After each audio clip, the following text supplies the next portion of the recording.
I like you must have a business card. Well, yes, I do. Thank you. You do? At 13, you have your own business card. OK, that's a nice start. I'll get in touch with you later. Sure. What do you do? Well, mainly, I like to call myself a software and cognitive developer because I love developing with cognitive computing and artificial intelligence.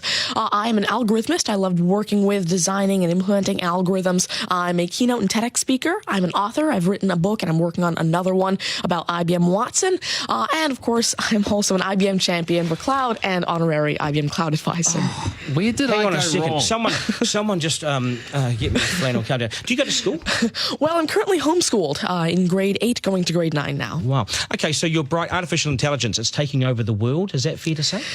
Well, you see, that's actually one thing that I believe a lot of people have, the sort of misconception that artificial intelligence is this technology that was made to replace humans at really everything we do, whether it be, our jobs or whatever we do at home every day. But really what I believe is that artificial intelligence was developed and is continuing to be developed for the sole purpose of really augmenting our life and amplifying our skills or capabilities and what we can do every day. But what about when the computers actually learn that they're better than us?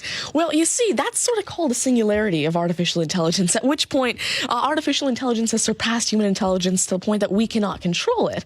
But really what I believe at this point, artificial intelligence, I won't go into the details right now since we're limited on time, but the thing is right now, artificial intelligence itself as a technology is so foolable and so primitive that either A, we won't reach that singularity point, or B, if we do, it's a very long ways off. Do you understand that, Mark? No.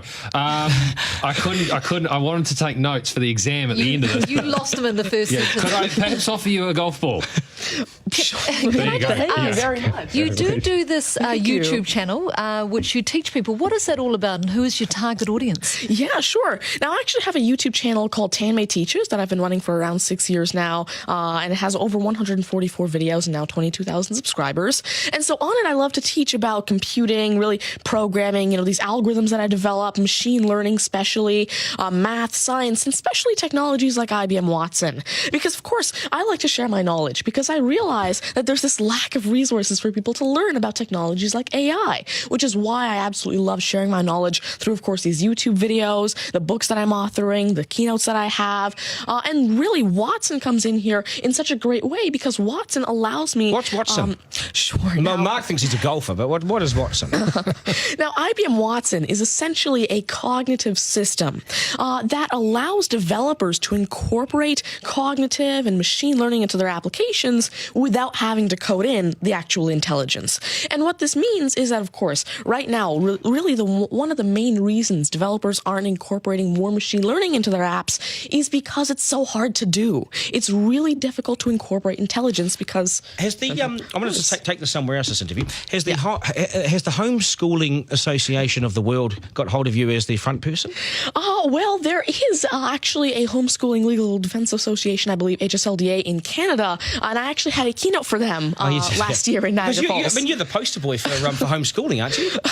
Well, I did have a keynote for them, and I talked a lot about the advantages of homeschooling and why it's great for kids who want to go into different and really targeted subjects. Okay, I want to get right down to business now. When did you realise you were bright and smarter than most? Well, I originally started coding when I was 5 with simple languages like Fox Pro and Batch. But eventually, at 9 years old, I had my very first iOS app accepted into the Apple App Store called T-Tables. But did your mum and dad do something to you between 0 and 5 that plug you into the wall? What did they do to you at 5? At 5, you were Are you smarter than your mum and dad, by the way? Well, I have. My dad used to work as a computer programmer, but he used to work with simple regular programming languages like Fox Pro, Batch, a little bit of C, etc. But you see, now I'm really interested in artificial intelligence and how it can actually be implemented on all these different platforms. You'd be a nightmare to teach. You'd be an absolute nightmare to teach, wouldn't you? Because you'll be smarter than the lecturers. I never ever want to get in an argument with you, ever. But I would like to see you on a quiz show because I think you would nail that. Well, you see, there is one thing that I've been working on, and it's essentially an app called Ask Tanmay, an NLQA system. And so essentially, it's a system system that can take your natural language questions and answer them for you using Watson and artificial intelligence. And actually, the original reason why I made Ask Tanmay, there's an Indian version of the Who Wants to Be a Millionaire show called KBC, which I originally wanted Ask Tanmay to play. So that actually ties in quite a bit with what I wanted to do. It's nice to see you. Do you get because you're homeschooled? You wouldn't go to school dances and things like that, would you? School socials and things. Do you well, I actually used to be regularly schooled until grade 6. Right. Then I became homeschooled, and so of course I still do have my This is friends still from a school. victory for public schools. Take that golf ball Yep. and bring it back to me when you've actually worked out a way in which it'll always go straight. Because I think you could do it. Technically, using a genetic algorithm or something. I knew there'd be an answer. Hey, it's brilliant to meet you. You're a complete inspiration. Thank you. And I hope my son was watching, a 7-year-old son. Message to Buster Garner, you got work to do, mate. Do your homework, and we got to sharpen things up. Nice to see you. Thank you very All much. the very best. Thank You're you. amazing. Thank you. You're amazing. Okay, news is next, and then we are joined by today's panel, which won't be as smart as this guy, but they'll still be good, and we will head back to the beach as well for a game of 9 and 10. So much pressure now on the contestant in 9 and 10 just to rip through it and get it right. It's coming up after 8.